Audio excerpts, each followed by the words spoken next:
All right, so here we go. Hi, guys. I'm Ian, and this is my dad, Phil. Hi, everyone. And we want to know, should I quit my job and be a part-time bartender? So, Dad, this is the third person I've interviewed. I did a couple friends first, and now I like to start out just asking, one-word answer. Should I quit my job and be a part-time bartender? No. All right. Yes. There's a start. It is. So far I've had one yes and one no. Mm-hmm. And now, we'll kind of dive in and I'll explain why that's kind of the prompt for the show and, what is behind that. Because it's not that, I like my job and I don't want to be a career bartender. It's more just I want to be a creative. I want to do the creative projects, my writing, stuff like this that I have fun with. Mm-hmm. So it's more I want to be able to do that and have the time to do that rather than just quitting responsibility and being a bartender. It's not the appeal to be a bartender, it's the appeal to be a writer and use those hours in the day. And the bartender would really just be a job to kind of pay the bills as I get this stuff going. Mm-hmm. What kind of challenges do you see as far as that goes? Why should I not quit my job and do that? I'll answer that from two perspectives to start with. The first is the perspective of a parent. Yes. And so as a parent, mm-hmm. and I look at the fact that to this point in your early post-college life, you've been very successful. Yep. And have what could obviously, on its current trajectory, be a very thriving career. To consider stepping away for what I understand to be very good reasons, things mm-hmm. that you'd prefer doing, but to have enough in order to replace that and to be able to maintain a semblance of lifestyle, right? I think is important. And again, I will say then selfishly from the parent perspective, it sounds like as soon as that happens, you'll be moving back in. And so I would say that from the perspective of a happy empty nester, the idea of dramatically reducing income and restructuring lifestyle that could include that, is one of those things that I think would require serious consideration. Not that we wouldn't love to have you back at home. Thanks, kinda. I think certainly that would work out well, and anything you want to do, we would support. But so that's my perspective from the parent. Then I would say, and maybe it's actually three perspectives, not two. Mm-hmm. The second I would offer is from the perspective of professional career. Mm-hmm. And certainly as I've gotten to get a feel for your career in the years now that you've been developing it and mm-hmm. working for Chevron, the idea that you have really almost unlimited upward potential is appealing to me, even in part based on my own personal business and career interests. Yeah. Where, as we have talked off and on, the idea that you're doing things that actually, in some ways, I wish I'd been able to do in my career, and you're obviously way early on, mm-hmm. I find to be appealing, and that would offer a really, I think, fun upward professional trajectory if that was your interest. Mm-hmm. Yes. And then the third, of course, understanding your creative interests. Mm-hmm. I do get that, and I do think it is important, certainly, that people end up doing something that they enjoy. Yes. And so to be able to move really full-time into what you enjoy mm-hmm. seems the appropriate ultimate goal. Yes. It's just a matter of the steps necessary to get there, right. and to be able to accomplish the things you want to do without having to take dramatic steps back. Yeah. Okay. So those are my initial reactions. Okay, fair. I'd like to dig into those a little more. So the first one is coming from the parent, and I've built this career, and I want to talk about the lifestyle changes. So the whole point of being the bartender would be I don't have to take dramatic efforts. I wouldn't move back in with you. Thanks for the invite, though. Yeah. And there are some things that there are a lot of things that I wouldn't be able to afford right off the back, if I were to quit my job. And I get that. But I wanted it would kind of challenge me not that quitting would force me to challenge what's really important, but that's something that I've also been working on, is figuring out what's really important. And, recently I moved out of San Francisco, out of my own wonderful studio apartment, to the East Bay, a much cheaper place. I've got the roommates again. They're cool. But, I've taken those steps without sacrificing any happiness. And it's all kind of me figuring out what's really important and whether I need a lot of money to get those things. And for me, what's most important, I have a great relationship with my girlfriend, great relationship with family and friends.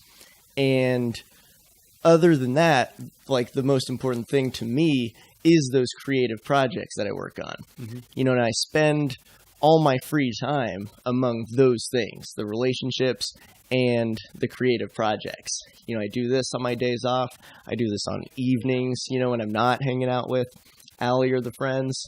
So, I'm putting the time in, and I want more of that time. I get that, and I think that is appropriate motivation, certainly, to consider a major change, like going more heavily into bartending or other things that don't reward you financially, like your current job does. And the idea that a change like that would allow for much more substantial free time seems an appropriate motivation to do that. It seems like if you are going to do that, whatever package of things you can piece together to do to maintain financially a lifestyle, just to be able to, even though you, I think, are sort of a minimalist, you don't need a lot of stuff. I agree. Things are sort of personal, emotional things are more important than money and places to go and things to do, sort of things for you. Yes. So I get that, and I think that's a fair thing, and everyone's entitled to their own style, and so that being your style, I think, is an appropriate thing to pursue. I think that the idea of a fun thing to do, like bartending, is one way to move in that direction. Certainly, it'd be sort of a non-stress, enjoyable way to make income. Yes. And something that a scene that you enjoy being around and stuff that would be fun to do. Yeah. So I get that too, and that would certainly speak in favor of going the bartending route. Again, it's too bad, I guess, from the way I would look at things, that you wouldn't be able to work out some sort of almost half-time arrangement with Chevron to sort of phase yourself out. And that could be an option. Yeah. That's not something I've explored, but that could totally be an option. That would be interesting if you could work on a project basis or a part-time basis of some sort, where you maintain a big portion of your income, but still then freed up a bunch of time to dedicate to projects like this. And it's a good point. I haven't considered that, but I'm in the project management space where I bill my time as a percentage to projects. Yeah. Could totally be an option. Yeah.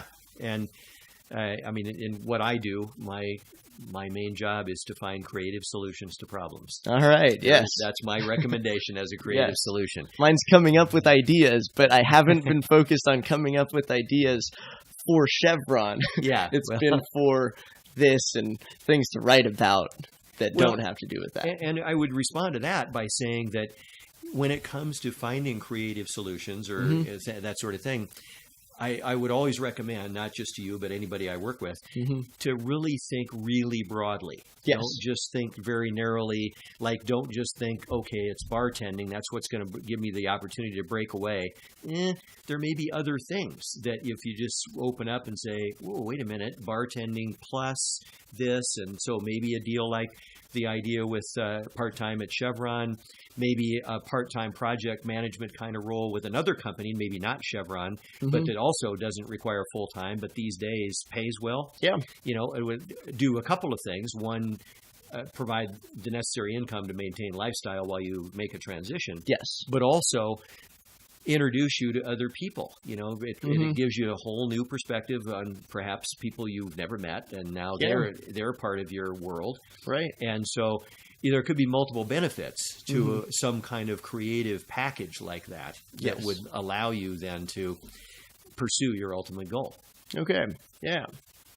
And I guess if I were looking at what you're suggesting in the transition, say just to bartending, like I'm going to pull the trigger tomorrow and I'm going to, go into bartending to pursue my dream of being a creator. Yes. Written or oral or however you want to be creative. Yep. I compare that to the many, many stories you always hear of somebody who goes to LA to become an actor. Yeah, I know. And parks cars. I know. And that's what you do. That's your dream. You're willing to sacrifice everything and go there and be there and put yourself in that spot. Yes. And in order to, put food on the table, to not live in the street, you park cars or, work at a bar. Exactly. So, yeah. That's my immediate thought comparison when you mentioned the full force entry into your creative life. Yeah, that's fair. And, I like to think I'm smarter than the valets in LA. But, at the same time, I don't have a revenue stream coming in from this or the writing. So, yeah, I get that. It would be comparable. Okay. Like it. So those are, again, among my initial thoughts about this. I guess I would say also, for what it's worth, add another dimension to our conversation here. It's always hard, I think, in things like this to not be heavily influenced by your own perspective. Sure.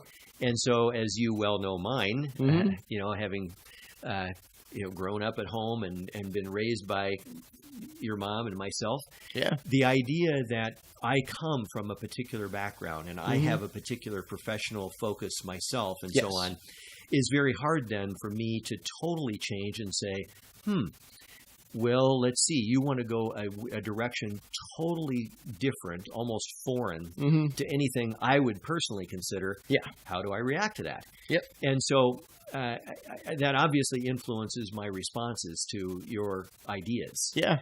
And I think that's probably hard for anybody to overcome. Yes. I can't just... And me too. Like a lot of my influences, the people the podcasts I watch, a lot of the writing I do, it's people that are stand-up comedians.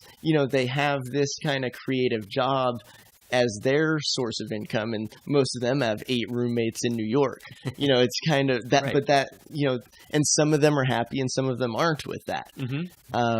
So yeah, I could be totally blinded by that also, is my influences, and on Twitter and whatnot, it's those creative types that have either tried doing something like this, or, they kind of blast the corporate worlds and just the lack of freedom that it inspires. So yeah, again, those are my influences, and that could be, I like to think I'm open-minded. I'm not, it's not 100% those people that I follow and talk to, but it's a large part of it. Especially, and I think part of that is I work for, at my company, I talk to people that are the opposite end of that.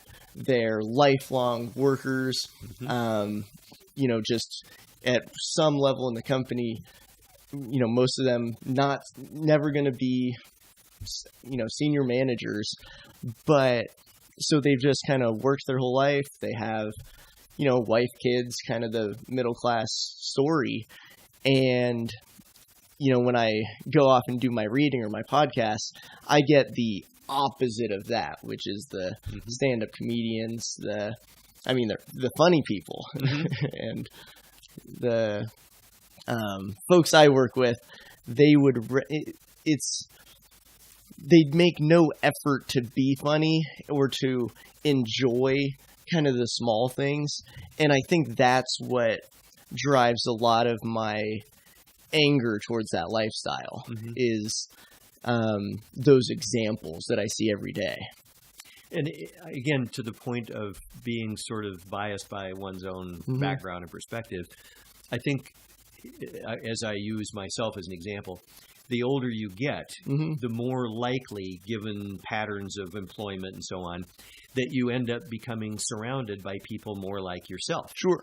And so, our sphere of people, close friends, sort of second-tier friends, tend to be people who have had or do have lifestyles like us. Yes. Where, they have kind of normal jobs, corporate-type jobs or government jobs, things like that. And they seem happy in what they're doing. Yeah. But they're not the sort of creative types. We don't really move in circles that introduce us typically to the creative types who might then challenge our views of the world and really inspire us, even myself perhaps, to do something different. Yeah. And I've often thought, as I've moved through my career, if I wanted to make a dramatic change, how would I do that? How would I become exposed to or familiar with people who did what I might want to do, but not what I'm currently doing, and I'm not exposed to them at all. I don't even know how to contact them. Yeah. I don't know how Twitter. to hang out with them. Okay. Seriously. There you go. Yeah. Yep. Perhaps so. Obviously, it's late in my life to make a major career change. Sure. But it has dawned on me off and on that if I were to do that, how would I go about it? And so I admire the courage that you're demonstrating to want to do this and to then take steps to actually do it, and the creativity about how you go about it. Yeah, I find it challenging myself, and I find it interesting to observe as you do it. Yeah. Okay. Thanks. I think that's fair, and it's obviously. I would say that even if you weren't my son, yes, because I believe it. I think that is an interesting and sort of admirable thing to do. And I know you put substantial emphasis on the influence of comedians and so on in your life. Yes.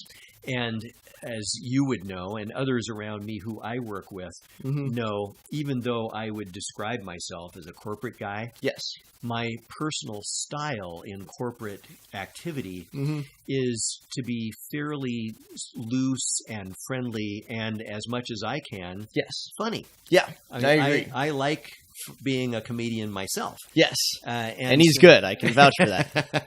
So to be able to say creative and funny things occasionally in meetings where you just blow the audience away and totally change the direction or whatever is really rewarding. Right. Yes. And as you would know, both from things you do and from the people around you, the idea that you can make people laugh is fantastic. It is, yeah. It's one of the more rewarding emotional things I think anybody can achieve. Absolutely. Yep.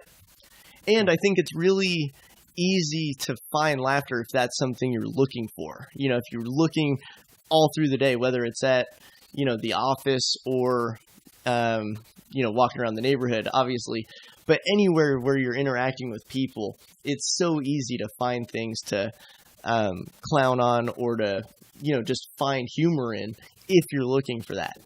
And I find that at work, that's really rare. People don't look for that. They look for ways to see you.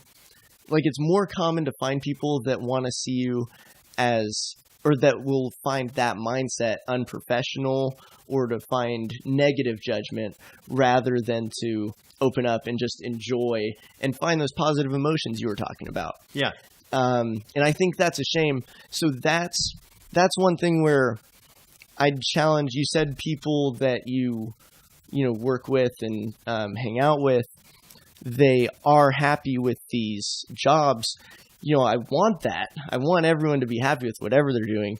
But I'd challenge if they're saying that because they're supposed to be happy doing this, or if they actually do feel these, if they don't want to be, if they're happy doing that genuinely, or if they've been doing this for years and it really is scary to think of something different, like letting go, like being free to find humor in those situations when they were always told that's unprofessional.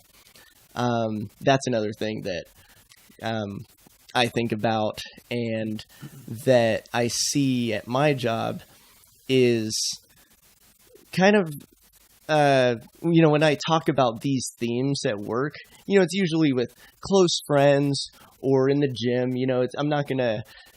I'm not directly asking people at work, should I quit my job and be a part-time bartender? Mm-hmm. But, I'm sharing my philosophies and, this kind of approach where I like finding humor in things. I like, the creative projects more than the responsibilities working for someone else.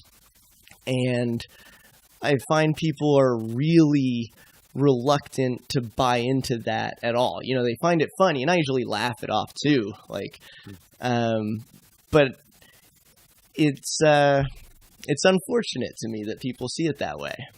I think some people just are not creative types. They are going to be the worker bees. Mm-hmm. They don't aspire to positions of leadership or real creativity. That's the one where I have a hard time kind of relating to. And you might also, where you aspire to both of those, leadership and kind of the creative. And I'm more just the creative, at least right now.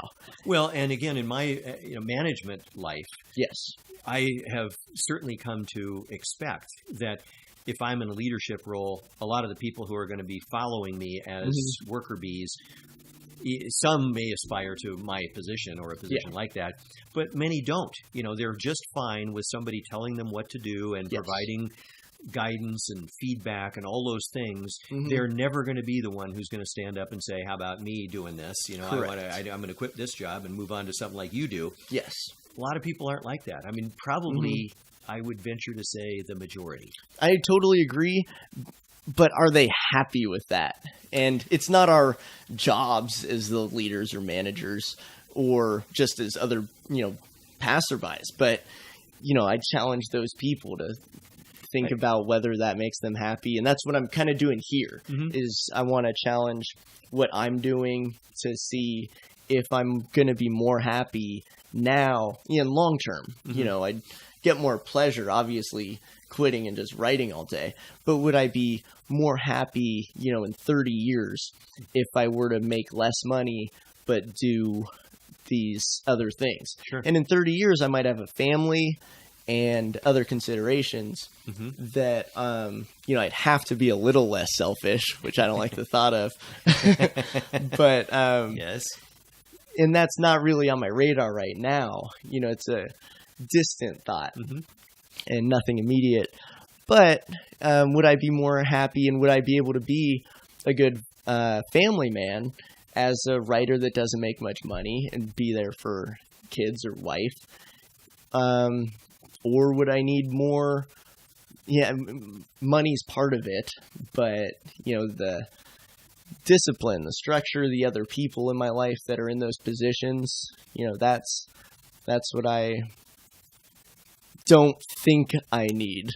But it's why I have fun doing this show. Yeah, and I think it's important to consider. I'll say sort of your risk tolerance. Yes. And And that changes over life, as you're alluding to, with issues down the road of family or other real responsibilities. Yes. You start to get to a point, I think most people do, where they have to reevaluate their risk tolerance. You know, can I afford to quit my job at Chevron and become a bartender if I have now a wife and 2 kids? Yeah. You know, in your situation, yeah. Well, if I have hella Bitcoins. There you go. Then it won't matter. Right. Yes. But until that I want that in, to be the last episode of this. Like, well, I'm selling a Bitcoin today.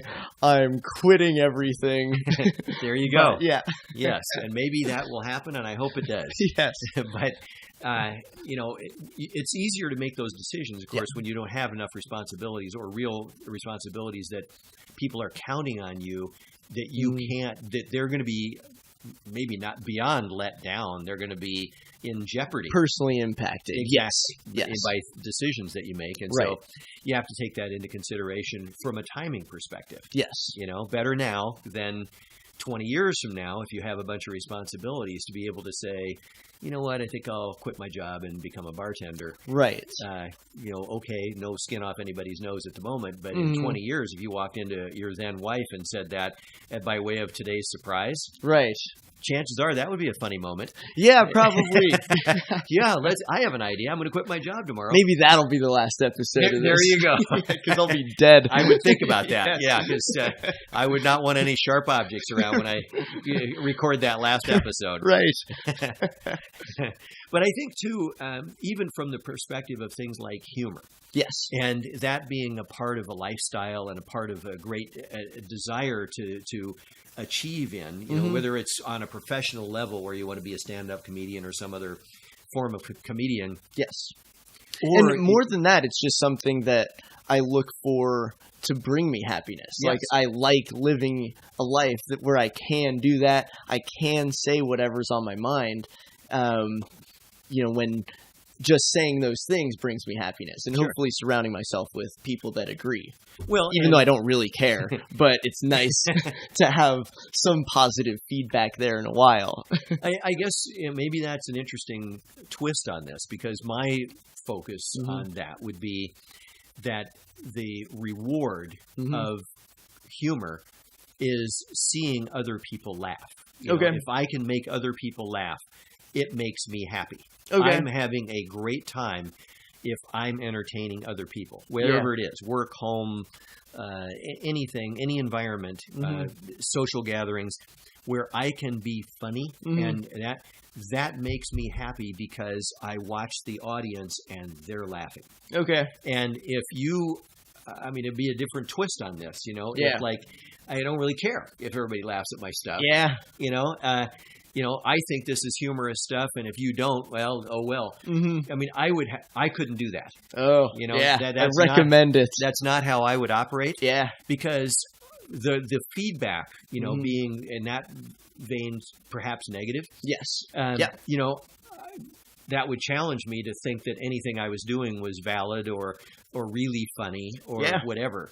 And so I clearly, if I were probing themes that I wanted to use as a humorous a humorous moment in a meeting or a gathering or whatever, I'm clearly going to size up the audience and know something that when I say this, there is a 90% guarantee all these people are going to laugh. Okay. Yeah. You know, because that's what I want. The feedback I want is them laughing. Okay. And that makes me feel good. Yeah. You know, it really does. And to use it, one more thing I might say about that. Yes. You know, where I like doing it, I've never done it on a professional level, but I like doing it on a sort of personal, sometimes business level. Yes. I was in a meeting a long time ago with a bunch of people, probably 10 of us in the room, and it was really meant to be a serious meeting with a business client. And the issues were somewhat tense and so on. And another colleague of mine are these types who just like to be funny and make people laugh. Okay. And I think without ever exchanging glances about this, we'd kind of sized up the situation that you can say things in this group and it's going to be okay. Yes. And he probably said something, I don't recall what exactly, that kind of led to the situation. And then just as people are, you know, okay, being a little loose about what they're, you know, the conversation on business topics, a guy in the room took a water bottle and brought it below the table level, just like he was going to take the top off of it. Sure. And I think I stepped up and said, really, we can take a break if you need to go to the bathroom. And nice. of course, everyone went crazy. Yeah. Everyone laughed. And that started a whole series of things, all about that theme. You focused on that. Oh, no, man, so you're going to pee in a bottle? Really? Yeah. Can we, others of us, how many bottles you got? Or should we take a break? It was a whole thing we ran with. Sure. And for a few minutes, it was hysterical. It was one of the funniest business meetings I've ever attended. Okay. And I felt so good because I had contributed to the humor that everybody seemed to enjoy. Okay. Yeah. So what if no one laughed at that? You make this joke. Oh, you're going to pee in the bottle, and even if you expected a laugh, if you just thought it was funny yourself, I get that, it doesn't have the impact, especially in that setting. Mm-hmm. But if you went home and were like, you know what, if you didn't say that, if you held back because you weren't sure people would have laughed, is that healthier than if you said it and no one laughed? I'd say it no matter what. Mm-hmm. I wouldn't even have thought about. I probably would have spewed out some crappy delivery, but I would have thought it was funny myself without really thinking it through. Mm-hmm. And I'd rather do that than not say something that's on my mind or that I'm gonna find funny. I say things for me almost 100%. And I have friends who are in the same boat. We attract each other because of that. Sure. But like when I'm with Allie, my girlfriend, she doesn't find many things I say funny, but I always say them. Yeah, it drives her crazy. And I'm not even expecting a laugh. I will know she's not going to like this.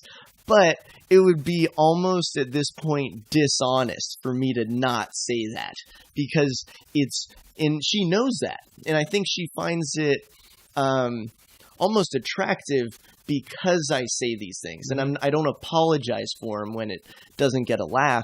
It's just true to me, and I find it funny. And she'll even roll her eyes when I'm laughing at what I say afterwards. Mm-hmm.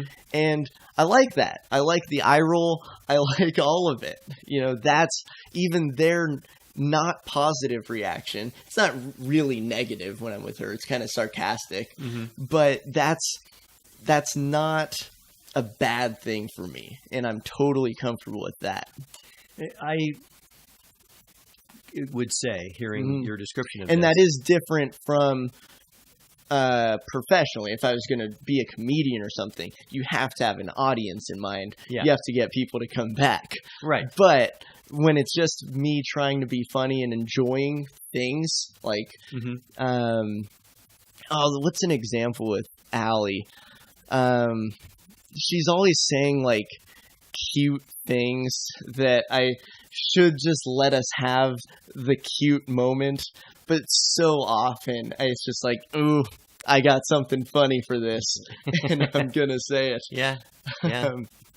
It's the point though about at the end of the day, if I hadn't said something funny in a meeting, yes, would I feel disappointed that I hadn't said that, where I kind of read the audience and thought, this is not really appropriate. Mm-hmm.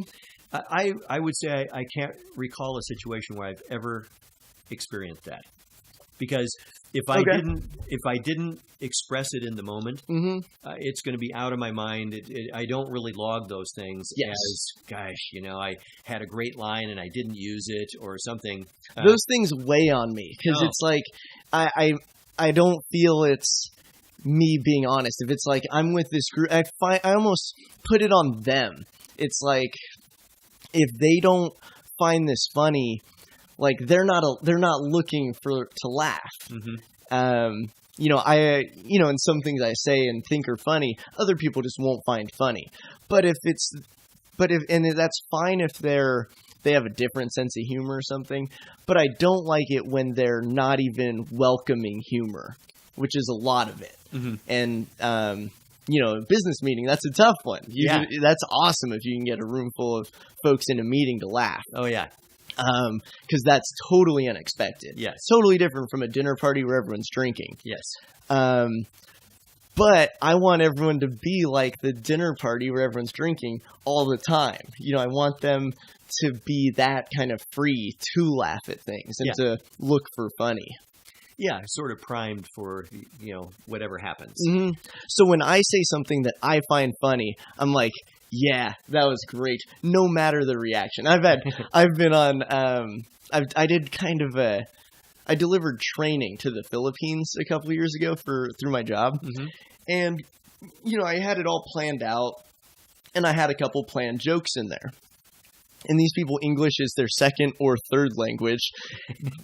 Just dead silence after my delivery over the phone. Mm-hmm. I loved it. It was fantastic. I knew it was funny. And, if I didn't get any laughter, that was totally okay by me.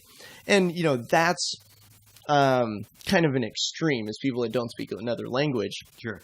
But just to have people not laugh because they don't want to laugh, that's the one I have a problem with. And that's people that, if I say something funny and they don't laugh, I almost put it on them. It's like, why are you not opening yourself up to laugh at this? Mm-hmm. Yeah. Again, I think the scene, the mood, that sort of thing goes with the people themselves. Yes. The same person in a different scene. And you said you sized up the room a bit. Yeah. Figured out, you can, I guess, get away with this. Yeah. And I don't want to have to consider that in my life. Yeah. I mean, in my situation, in sizing up humor opportunities, sometimes I've done these things often enough around some or all of the audience as time passes. Yes. That they kind of come to expect that you're going to say something funny. That's the best. Yeah. And so then to your point, whether it's not a cocktail party, it's a business meeting now, but they are primed. Yes. That, pretty soon Phil's going to say something funny. Yeah. And he's going to have us laughing here. Yep. And I then look for things like that. I look for things that I can say that are funny. I do try to, use timing appropriately and, inflection appropriately, and do all the things that go into being funny. Yeah. And really get the most out of the audience for my purposes.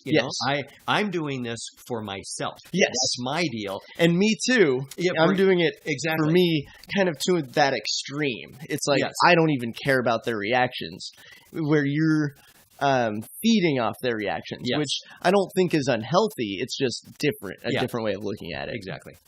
Okay. Yeah. So just different approaches to humor. Yeah.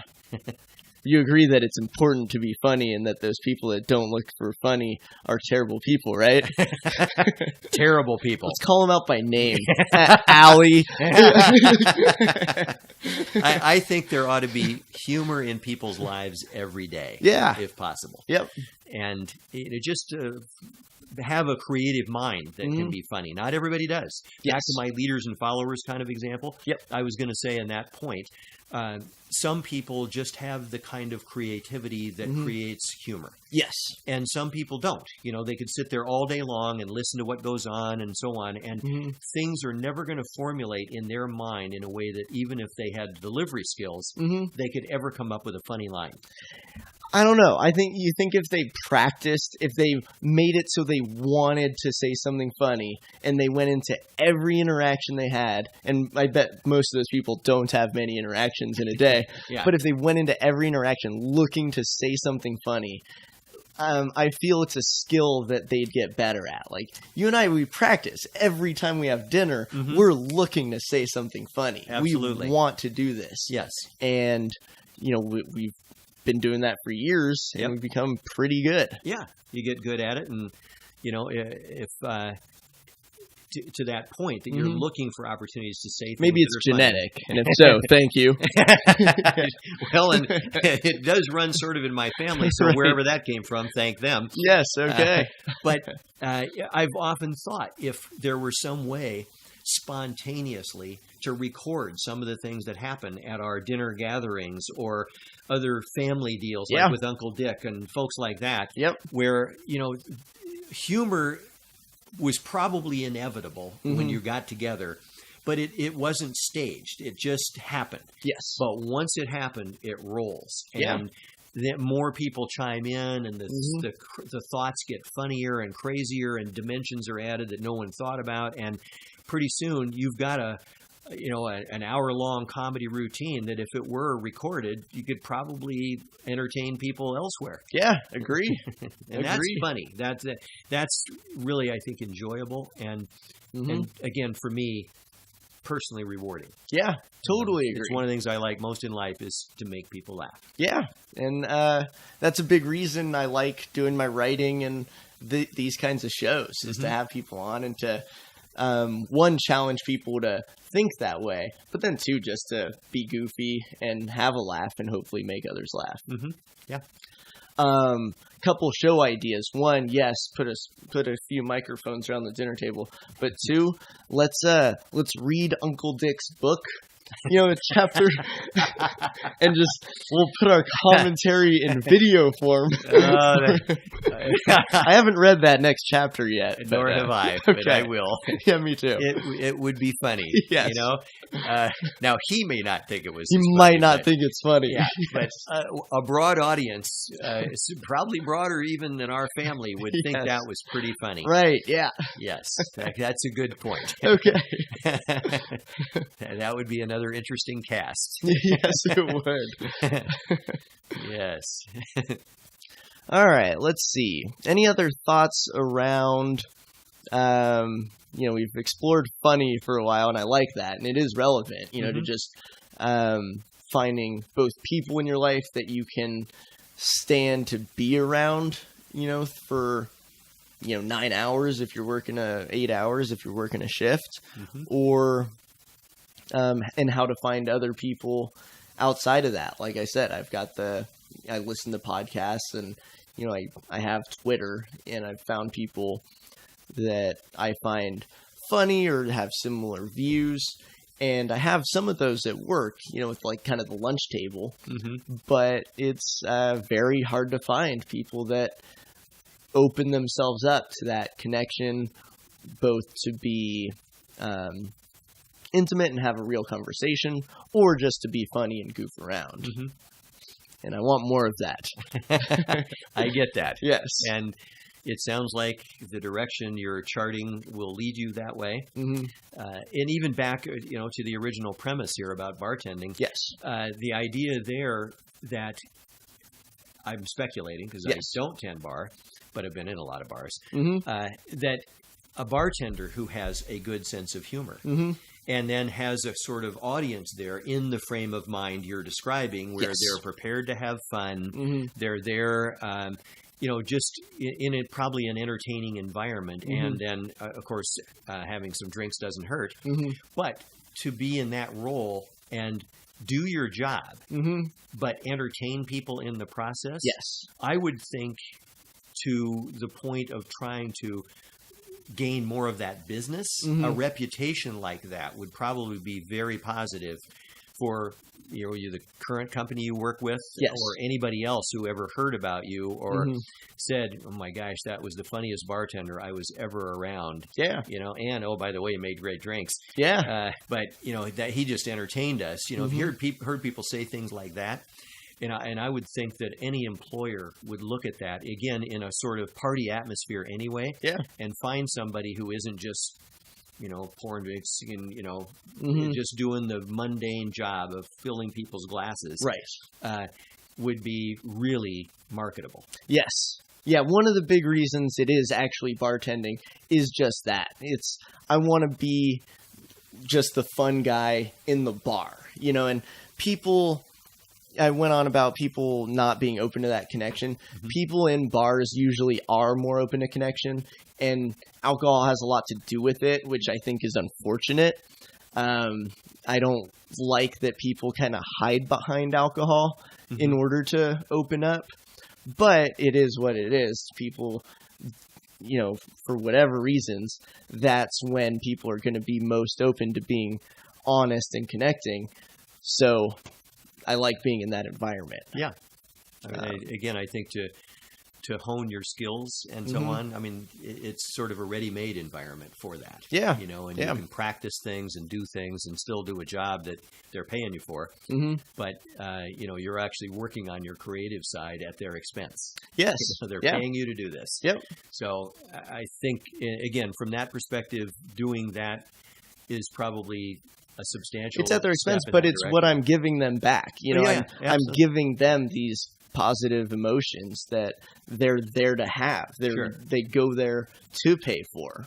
You know, they're paying for positive emotions, not so much just having alcohol in their system. And that's what I want to do. Well, I'm looking at too from your employer's perspective, where, you know, they're paying you to do a job, and in them paying you to do a job, it puts you in an environment where, from your personal perspective, you get to develop your skills and everything. Yeah, it's like totally. Being paid to go to school. Yeah, totally agree. Yep, totally agree. And certainly that is a good thing, and really a big positive about the environment. Yes. So, I mean, someday I want to come to wherever the bar is you're working and hang out and let's be funny. I want that too. It sounds like a deal. Yes. Invited anytime. So I guess in summary, don't quit my job tomorrow. Keep bartending and kind of building those skills and figuring out if it's something I want to keep doing. I've bartended one shift for people out there. Keep doing that, build the skills, see if it is something I want to continue doing. And more than that, see if it's, continue building podcasts and writing and trying to get another income stream going. And then, you know, if I get to a point where that between any way I can maybe scale back my work at my day job and just keep revenues coming in, kind of gradually move that direction instead of quitting tomorrow and doing something totally different. That would be my recommendation. Yeah. You know, and I guess, you know, and as I gradually head that way, I'd figure out more and more with more urgency if this is what I'd like to be doing. Yeah, exactly. And I think the idea of some sort of transition out of your professional life, your Chevron life, whether it's to a part-time position there or a job or, you know, project by project job, someplace where you can get paid, not work full time. Yes. To, you know, not only see how you like the other side of life and how that really then begins to take shape and fulfill your expectations, at the same time not severing ties with the more corporate style that is always potentially your fallback. Yes. Yep. So that's where I think you ought to be. Okay. And that's something I need to remind myself of occasionally is, hey, I don't want to burn any bridges. Yeah. Be appropriate. They're paying me they're not paying me to entertain people at a bar. Right. They're paying me to run a software project. Yes, exactly. Yeah. All right. Thanks for coming on, Dad. Oh, Ian, it's been a pleasure. I would do this anytime. All right. Best wishes. I'm quitting my job. Just kidding.